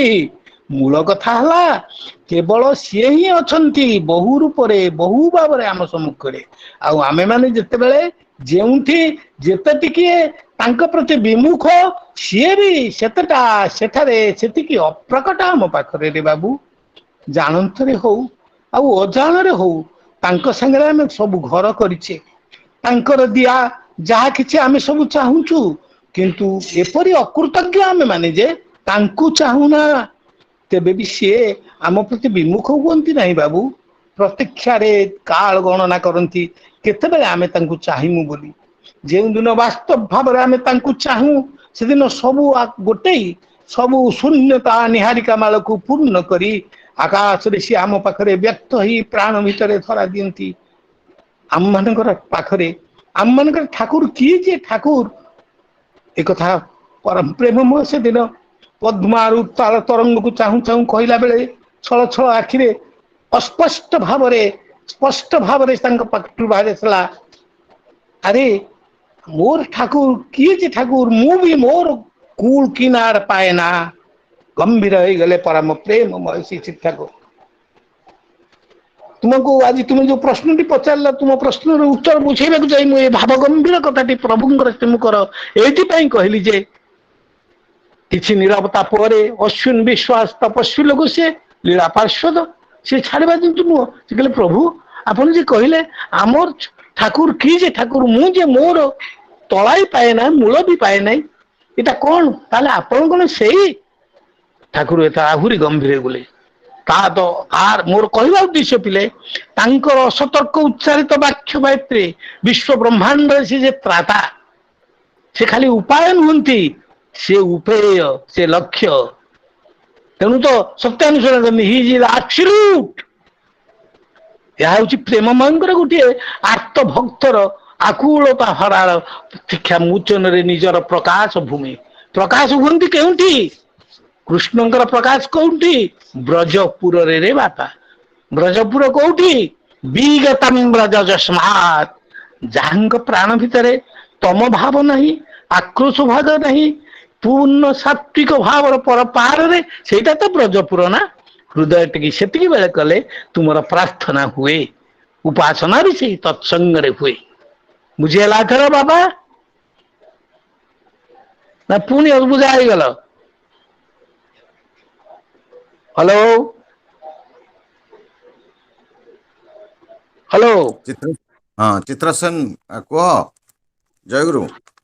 ଜୟଗୁରୁ କୁହ କୁହ ମୁଁ ପଚାରୁଛି ପିଲାମାନେ ବୁଝନ୍ତୁ ମୁଁ ଚେଷ୍ଟା କରୁଛି ସହଜ ଭାବରେ କହିବି केवल एतिकी मो मन भितर गोटे तृप्त रे बापा चर्मचक्षुरे सेई मनीष टिके देखिछि जो मनीष को आमे भगवान ईश्वर पुरुषोत्तम बोली कहूछु सेटा मो बापा मांकर सुकृत मोर कोटि जन्मर कल्प तपस्या तेणु से जो बोधटा से झलक खाली देखी नहीं तांको स्पर्श करिछि तांकर ब्राह्मी दुथिरे मु विभोर होईछि मु जेहेतु जने पिलादिनु जने लेखक बा लेखा लिखि करे मु मोर प्रथम लेखा तांको दर्शन लिखिथिली तुमको देखिछि ये दुई नयने तुमको पाइछि हृदय गोपने दुई हाथ धरी ए चरण बरी बरिछि जीवने जीवने प्रभु बरिछि जीवने जीवने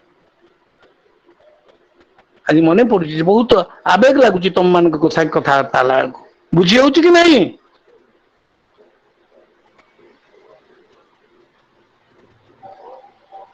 हेलो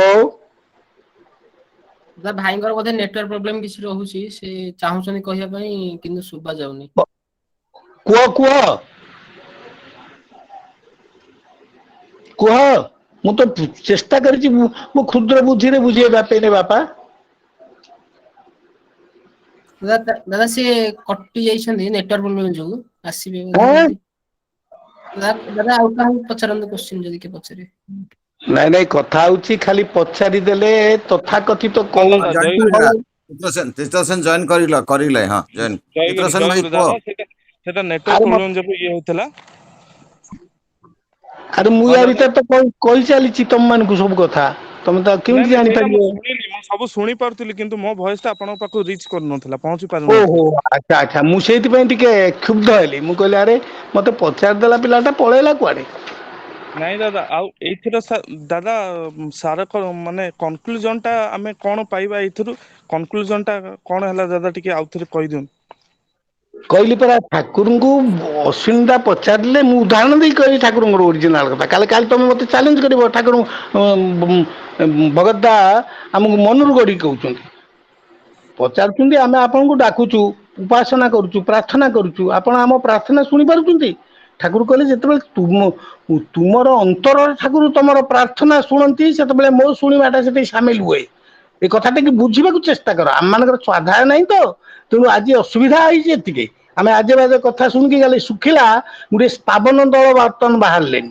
ଯୋଉଟା କି ବର୍ତ୍ତମାନ ମୁଁ ଠାକୁରଙ୍କୁ ଧରିଛି 1961 ମସିହାରୁ ଆଉ ଆଜି କେତେ ହେଲା 2021 ମସିହା ପୁରିକି 22 ହେବାକୁ ଯାଉଛି ଦି ଆଖିରେ ଠାକୁରଙ୍କୁ ଦେଖିଛି ଏବଂ କିନ୍ତୁ ଧର୍ମର ଯୋଉ ମୂଳ ଜିନିଷଟା ହଉଛି ତାର ଶାଶ୍ୱତ ଦିଗଟା ସେଇଟାକୁ ଭୁଲିଗଲେ ତ ହବନି ରେ ବାପା ତେଣୁ ଠାକୁର କହୁଛନ୍ତି ତୋର ଅନ୍ତରରେ ଠାକୁର ଯେତେବେଳେ ଶୁଣେ ମୋ ଶୁଣିବାଟା ସେଠି ସାମିଲ ହୁଏ ତା ଅର୍ଥ କଣ ତମେ ତ ପୁରା ପାଠ ପଢିଛ ଅନ୍ତରଟାକୁ ଆଗ ନିର୍ମଳ କରିକି ଡାକିଲେ ସେଟା ହବ ସେଇଥିପାଇଁ ତ ଶାସ୍ତ୍ରରେ ଉପନିଷଦରେ କହିଲା ନୈଷା ତର୍କେଣ ମତିରାପନୟା ନ ମେଧୟା ନ ବହିନା ଶ୍ରୁତେନା ଜମି ବେଟେଇ ବୃଣୁଚେ ତସ୍ୟୈବ ଆତ୍ମା ବିବୃଣୁତା ତନୁସ୍ୱାମ ତାଙ୍କୁ ତର୍କ ଦ୍ଵାରା ମିଳେନି ରେ ବାପା ନ ମେଧୟା ବୁଦ୍ଧି ଖର୍ଚ୍ଚ କରିକି ତାଙ୍କୁ ପାଇପାରିବନି ଜମି ବେଟେଇ ବୃଣୁତେ ତାଙ୍କୁ ବରଣ କରିବାକୁ ପଡିବ ହର୍ଷ ଦୀର୍ଘ ବିବର୍ଜିତ ଗୋପବାଳା ମାନେ ତାଙ୍କୁ ପାଇଥିଲେ କିନ୍ତୁ ଦର୍ପି ଦୁର୍ଯ୍ୟୋଧନ ତାଙ୍କୁ ପାଇନଥିଲା ଭାବରାଜ୍ୟର କଥା ଇଏ ତେଣୁ ତ ଋଷି ଉଦ୍ଘୋଷ କରି ଗଲେ ନୈଷା ତର୍କେଣ ମତିରାପନା ତର୍କ ଦ୍ଵାରା ତାଙ୍କୁ ମିଳେ ନା ନ ମେଧୟା ବୁଦ୍ଧି ଦ୍ଵାରା ସେ ମିଳନ୍ତିନି ନ ବହୁନା ଶ୍ରୁତେନ ଆମେ ମାନେ ଏଇ ଭାର୍ଚୁଆଲ ସତ୍ସଙ୍ଗ କିଏ 400 ଦିନ କିଏ 200 ଦିନ କିଏ 300 ଦିନ ଆମେ ଶୁଣୁଛେ ବହୁତ ଶୁଣିଲେ କଣ ହବ ସେଥିପାଇଁ ଦରକାର ଅନ୍ତରଙ୍ଗ ସାଧନା ତମ ପ୍ରଶ୍ନର ମୂଳ ଉତ୍ତର ମୁଁ ବର୍ତ୍ତମାନ ଦଉଛି ସେଇ ଅନ୍ତରଙ୍ଗ ସାଧନା କଣ ଆଚାର୍ଯ୍ୟ ଶଙ୍କର ଉପର ଭାବରେ କହିଲେ ସେ ଅନ୍ତରଙ୍ଗ ସାଧନାଟି ହେଉଛି ଯେ କୋଟିଏ ବାର ବେଦାନ୍ତ ଶ୍ରବଣ କଲେ ମଣିଷ ଶୁଣିବ ନାହିଁ କିନ୍ତୁ ଥରୁଟିଏ ତୁମ ମନକୁ ତାଙ୍କ ପାଖରେ ଯୋଡି ଦେବା ପାଇଁ ଯୋଗ୍ୟ ଭାବରେ ଚଳନକୁ ତିଆରି କରିବାକୁ ପଡିବ ଅନ୍ତରଙ୍ଗ ବିହୀନସ୍ୟ ଶ୍ରୁତ ଶ୍ରବଣ କୋଟୟ ନ ଭବନ୍ତି ଫଳଂ ତେଷା ଯଥାଂ ଯୋଧୃସ୍ତୃ ରାଷ୍ଟ୍ର ସମ୍ପଦ ଅନ୍ତରଙ୍ଗ ସାଧନା ଯଦି ଆମମାନଙ୍କର ନାହିଁ ରେ ବାପା ଶ୍ରୁତ ଶ୍ରବଣ କୋଟୟ କୋଟିଏ ବାର ବେଦାନ୍ତ ଶ୍ରବଣ କଲେ ସତ୍ସଙ୍ଗ କଲେ ମଧ୍ୟ କିଛି ଫଳ ହବନି ନ ଭବନ୍ତି ଫଳଂ ତେଷାଂ ତାଙ୍କର ଫଳ କିଛି ହୁଏ ନାହିଁ। ଯଥା ଯୋଦ୍ଧୃସ୍ତ୍ର ରାଷ୍ଟ୍ର ସମ୍ପଦ, ଯେମିତି ଯୁଦ୍ଧକୁ ଯିବାକୁ ହେଲେ ଗୋଟେ ଯୋଦ୍ଧାକୁ ବିଭିନ୍ନ ଷ୍ଟେନ୍ ଗନ୍, ମେସିନ ଗନ୍ ଭଳିଆ ପାୱାରଫୁଲ ଅସ୍ତ୍ର ଆମେ ଦେଇଦବା, କିନ୍ତୁ ସେ ଯେ ଯୁଦ୍ଧରେ ଜୟ କରି ଆସିବ ତାର କିଛି ଇଏ ଅଛି, ନିଶ୍ଚିତତା ଅଛି ନାହିଁ। କାରଣ ଅସ୍ତ୍ର ବ୍ୟବହାର କୌଶଳ ଜାଣିବା ଦରକାର। ଏଇଥିପାଇଁ ତ ମୁଁ ଚୈତନ୍ୟ ମହାପ୍ରଭୁଙ୍କର ପୁରୀ ବେଢା ଭିତରେ ସେଇ କୃଷକର କଥା କହିଲି। ସେ ବ୍ୟବହାର କଣ? ଭାବ ତନ୍ମୟତା, ଯୋଉଟା ଚୈତନ୍ୟ ମହାପ୍ରଭୁ ନୟନଙ୍ଗଳ ଦସ୍ତୁ ଧାରାୟା ବଦନଙ୍ଗଦଗତ ଗୁରୁଧୟା ଆଗିରା ପୁଲକେୟୀରେ ନିଶ୍ଚିତ ବପୁ ତନୁ କଦା ତବ ନାମ ଗ୍ରହଣେ ଭବିଷ୍ୟତି। ହେ ପ୍ରଭୁ, କେବେ ସେ ସମୟ ଆସିବ ଆପଣଙ୍କ ନାମ ଗ୍ରହଣ କରିବାରେ ମୋ ମନରେ, ଯୋଉଟା ତମ ମାନଙ୍କ ମନରେ ମାନେ ଜିଜ୍ଞାସୁ ମନରେ, ତରୁଣ ମନରେ ତପସ୍ୟାର ଆବେଗ ରହିଛି, କିନ୍ତୁ ନିଜ ଭିତରେ ପୁଞ୍ଜୀଭୂତ ଯେଉଁ ଭ୍ରାନ୍ତି ବୋଧ ରହିଛି, ଅନୁରାଗ ନଥିବାରୁ ଆମେ ମାନେ ତାକୁ ଯୁକ୍ତି ତର୍କରେ ସିଦ୍ଧାନ୍ତରେ ପରିଣତ କରିବାକୁ ଚାହୁଁଛେ। ସେଇଥିପାଇଁ କୁହାଯାଇଛି ହର୍ଷ ଦିଗ୍ଧ ବିବର୍ଜିତ ଗୋପବାଳା ମାନେ ତାଙ୍କୁ ପାଇଥିଲେ, ଭାଲୁ ମାଙ୍କଡ ମାନେ ତାଙ୍କୁ ପାଇଥିଲେ। ତାଙ୍କୁ ପାଇବାର ରାଜ୍ୟ ହଉଛି ବ୍ରଜପୁର ଶବ୍ଦ କହିଲି। ବିଗତଙ୍ଗ୍ରଜ ଯସ୍ମାତ୍ ସମସ୍ତ ବୋଧ ମୋର ସେଇ ମଣିଷ, ଠାକୁର ସେଦିନ କହିଲେ ଆରେ ମୋର ସେଇ ମଣିଷଟି ଦରକାର। ସେ ବୁଦ୍ଧ ହୁଅନ୍ତୁ କି ଭଗବାନ ହୁଅନ୍ତୁ, ସେ କୃଷ୍ଣ ହୁଅନ୍ତୁ କି ଯୀଶୁ ହୁଅନ୍ତୁ, ତାଙ୍କୁ ନହେଲେ ମୋର ଚଳେ ନାହିଁ। ଏଇ ଅନୁରାଗ ଯେତେବେଳେ ତୋର ପ୍ରାଣ ସ୍ପନ୍ଦକୁ ସ୍ପନ୍ଦିତ କରେ, ସେଇ ତରଙ୍ଗର ଆବେଗ ଉଚ୍ଛଳ ଉତ୍ଥଳ ବୋଧ ହିଁ ସେତେବେଳେ ତତେ ତାଙ୍କ ପାଖରେ ଯୋଗଯୁକ୍ତ କରିବରେ, ବୁଝିଗଲା। ତେଣୁ ଏଇ ଭକ୍ତିର ହଁ ଦାଦା। ଅନିର୍ବାର୍ଯ୍ୟତା, ଏଇ ଆଉ ଏ ଭକ୍ତିର ଅନିବାର୍ଯ୍ୟତା ଆମେ ପାରିବା ଆଚାର୍ଯ୍ୟ ସଦ୍ଗୁରୁଙ୍କ ଶକ୍ତିର ପରମ୍ପରାକୁ ଅନୁସରଣ କରିକିରି। ତେଣୁ ବ୍ରହ୍ମ ବିଦ୍ୟାର ଯୋଉ 4ଟି ସ୍ତର ଅଛି, ପ୍ରଥମ ବିଭାଗ ହେଲା ଆଚାର୍ଯ୍ୟ ଗ୍ରହଣ କରିବ। ପ୍ରଥମ ପାଦ ତାଙ୍କଠୁ ପାଇବା, ଆଚାର୍ଯ୍ୟ ପାଦ ମାଧ୍ୟେ ପାଦ୍ୟଂ ଶିଷ୍ୟଂ ସ୍ୱମେଧୟା। ଦ୍ୱିତୀୟ ପାଦ ହଉଛି ତୁମର ନିଜ ମେଧା, ତୁମର ଅନିସନ୍ଧିତ୍ସା, ତୁମର ଆବେଗ। କାଳେ ନ ପାଦ୍ୟ ମାଧ୍ୟେ, ଏଇ କରୁ କରୁ କରୁ କରୁ ତମର ଜୀବନର ସ୍ଥିତି ସ୍ଥାପକତା, ଦୈବୀ ସଂସ୍କୃତିର ଶୁଦ୍ଧତା, ପିତାମାତାଙ୍କର କୃପା ଭିତର ଦେଇକିରି ପାଦ୍ୟଂ ସ୍ୱ ବ୍ରହ୍ମଚାରୀ ବି, ତୁମେ ଏଇ ଯୋଉ ଶୁଭ, ଯାହା ଟିକେ ଆଗରୁ ଆମର ସେ ରୀତିକ ଭାଇ କହୁଥିଲେ ସୁନ୍ଦର ଭାବରେ, ଯେ ପିଲାମାନେ ଗୋଟେ ଜିଜ୍ଞାସା ଜାତ କରିଛନ୍ତି, ମତେ ଭାରି ଖୁସି ଲାଗିଲା। ସେଇଥିପାଇଁ ତ ମୁଁ କହିଲି କି ତମେ 4 ଜଣ ଆସ କି 3 ଜଣ ଆସ, ମୋର ସେଥିରେ ଯାଏସ ନାହିଁ। ମୋର କେବଳ କଥା ହଉଛି ତମମାନଙ୍କ ଭିତରୁ ଜଣେ ଯଦି ଭାବ ବିଭୋରିତ ଭାବରେ ପ୍ରାର୍ଥନା କର ଠାକୁରଙ୍କ ଭାଷାରେ, ସେତିକି ବେଳେ ସେଇଟା ଠିକ ହେଇ ଉଠେ। ବୁଝିଗଲା? ହ୍ୟାଲୋ। ହଁ ଦାଦା, ବୁଝିଗଲା ହଁ ସବୁ କିଛି। ଆପଣଙ୍କର ଏଇ ଆଲୋଚନା ପାଇଁ ଆମେ ଅଶେଷ ଅଶେଷ ଧନ୍ୟବାଦ ଜଣାଉଛୁ। ନାଇଁ ଧନ୍ୟବାଦ ଜୟ ଗୁରୁ। ମତେ ଦବା ଦରକାର ନାଇଁ। ପିଲେ ତମେ ଯଦି ଦିଓଳି ପ୍ରାର୍ଥନା କର ଏବଂ ନାମ ଧ୍ୟାନ କରିକିରି ଇଷ୍ଟାନୁରାଗୀ ହବ, ସେଇଟା ମୋର ସବୁଠୁ ବଡ ପ୍ରାଇଜ ରେ ବାପା। କାହିଁକିନା ଠାକୁର ମୋର ଜୀବିକା ନୁହନ୍ତି। ଭାଷଣ ଦେଇକି ଜୀବିକା ଅର୍ଜନ କରିବା ପ୍ରବଚକ ଦଳର ଗୋଷ୍ଠୀ ଭିତରର ଲୋକ ମୁଁ ନୁହେଁ। ଆଉ ଠାକୁର ମୋର ଜୀବନ। ଠାକୁରଙ୍କୁ ଠାକୁର ବାହି ସେଇ ମଣିଷ ହୁଏ ଯେ ଠାକୁରଙ୍କୁ ନେଇ ଚାଲେ। ହେଲା। ହଁ ଦାଦା, ଆମେ ଶତ ଚେଷ୍ଟା କରୁଛୁ ଠାକୁରଙ୍କୁ ନେଇକି ଚାଲିବାକୁ। ହଁ ଜୟ ଗୁରୁ, ରହିବି। ଜୟ ଗୁରୁ ଦାଦା, ଜୟ ଗୁରୁ, ଜୟ ଗୁରୁ। ଆଉ କାହାର କିଛି ଅଛି? ଦାଦା ଜୟଗୁରୁ। ଜୟଗୁରୁ। ଦାଦା ଗୋଟେ ଛୋଟିଆ ହୁଏତ ପିଲାଳିଆ ପ୍ରଶ୍ନ ହେଇପାରେ। ଗୋଟାଏ କଥାକୁ ଆପଣ କହିଲେ ଯେ ଭାବର ସହିତ ପ୍ରାର୍ଥନା କରିବା ପାଇଁ। ଆଉ ହଁ ତମେ ପଚାରିଲେ ହଁ ଭାବର ସହିତ ଆମେ କଣ କି, ଆମେ ଏଇ ଏଜରେ ଆମେ ଯୋଉ ବର୍ତ୍ତମାନ ଯୋଉ ଏଜ ଦେଇକି ଆମେ ଗତି କରୁଛୁ, ବି ହୁଁ। କଣ କଲେ ସେ ଭାବଟା ଆମର ଠାକୁରଙ୍କ ସହିତ ଜାଗ୍ରତ ହେଇପାରିବ? ମାନେ ହୁଏତ ହେଁ ଆମେ ହେଁ। ଠାକୁରଙ୍କୁ ସକାଳୁ ଉଠି ଆଜ୍ଞା। ଯେ ଗାଧୋଇ ପାଧେଇକି ପ୍ରେୟାର କଲେ ଠାକୁରଙ୍କ ସହିତ ସେ ଭାବ ରହିବ, ନା ନାମ ଧ୍ୟାନ କରିକି ସକାଳୁ ପ୍ରେୟାର କଲେ ସେ ଭାବ ରହିବ? କଣ କଲେ ଭାବ ସହିତ ଆମେ ଠାକୁରଙ୍କୁ ପ୍ରେୟାର ତୁମର କରୁଛୁ ଭାବରେ ତୁମର ଗୋଟିଏ ଶବ୍ଦ ଠାକୁରଙ୍କୁ ତମେ ମାନେ ସବୁବେଳେ ଧ୍ୱନି ଦଉଛ ବୈଶିଷ୍ଟ୍ୟ ପୂରଣୀ ବୋଲି। ତୁମର ଯୋଉ ବୈଶିଷ୍ଟ୍ୟ ସେଇ ଅନୁସାରେ ତମେ କଲେ ସେଟା ତମ ଭାବ ରହିବ। ତୁମର ଯୋଉ ବିଶେଷ ଗୁଣ ଭିତର ଦେଇ ତମେ ସେଇଟାକୁ ଇଏ କରିବ। ଏଥିରେ କୌଣସି ନୀତି ନିୟମ ଦଣ୍ଡା, ଏଇଟା ହଉଛି ଆପେକ୍ଷିକ। କିନ୍ତୁ ମୂଳ ଜିନିଷ ହଉଛି ତମ ଭିତରେ ସେ ଭାବଟା ଆଗ ସୃଷ୍ଟି କରିବା। ଗୁରୁ କୃପା ଏତେ ସହଜ ନୁହେଁ। ଆଗ ଆତ୍ମକୃପା, ତାପରେ ପିତୃ କୃପା, ତାପରେ ହଉଛି ମତେ ତ କହିଲେ ମୁଁ ଶାସ୍ତ୍ରର କଥା କହିବି ରେ ବାପା, ତାପରେ ମୁଁ ଅନୁଭୂତିର କଥା କହିବି। ତାପରେ ହଉଛି ଶାସ୍ତ୍ରକୁ ପା, ଆମେ ତ ଶାସ୍ତ୍ର ସାଙ୍ଗରେ ସମ୍ପର୍କ ନାହିଁ, ଦେଢଶୁର ଭାଇ ବୋହୁ ସମ୍ପର୍କ, ଆମେ ବହି ପଢୁନା, ଯେତିକି ଯାହା କହିଦେଲେ ଆମେ ସେଥିରେ ମାପୁ। ତାପରେ ଆସୁଛି ଗୁରୁକୃପା, ଚତୁର୍କୃପା ମିଳତେ ତତ୍ ଯତ୍ ବିଧି ପ୍ରଜାୟତେ, ତାହେଲେ ବିଧାତା ସେ ଗୋଟେ ବିଧି ଦେଇଛନ୍ତି, ଠାକୁର ଯୋଉ ବିଧି ଦେଇଛନ୍ତି ସେଇ ବିଧି କି ମାନି ନିଷ୍ଠୁର ଭାବରେ କାମ କରି ଚାଲିଲେ ସବୁ ଠିକ ହବ। ରହିଲି, ଜୟ ଗୁରୁ। ଦାଦା ଜୟଗୁରୁ।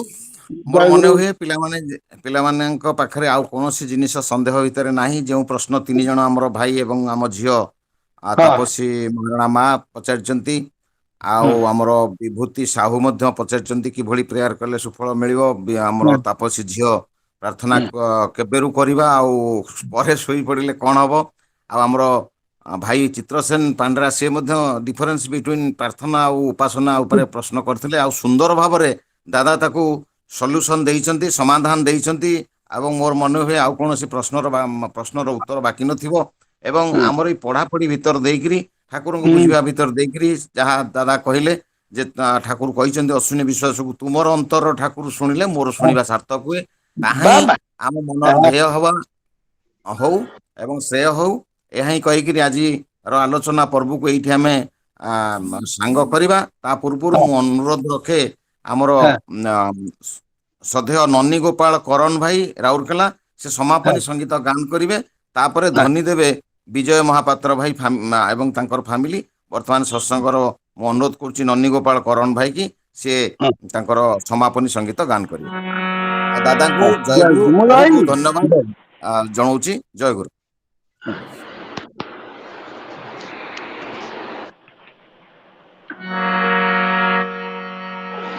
জয় রাধে রাধে কৃষ্ণ কৃষ্ণ গোবিন্দ গোবিন্দ বল রে। জয় রাধে রাধে কৃষ্ণ কৃষ্ণ গোবিন্দ গোবিন্দ বল রে। রাধে গোবিন্দ গোবিন্দ গোবিন্দ গোবিন্দ গোবিন্দ গোবিন্দ গোবিন্দ গোবিন্দ গোবিন্দ বলে সদা ডাক রে। রাধে গোবিন্দ গোবিন্দ গোবিন্দ গোবিন্দ গোবিন্দ বলে সদা না করি। জয় রাধে রাধে কৃষ্ণ কৃষ্ণ গোবিন্দ গোবিন্দ বল রে।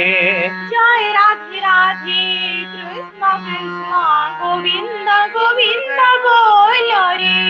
ছাড়ো রে মন কপট চাতুরি বদনে বলো হরি হরি।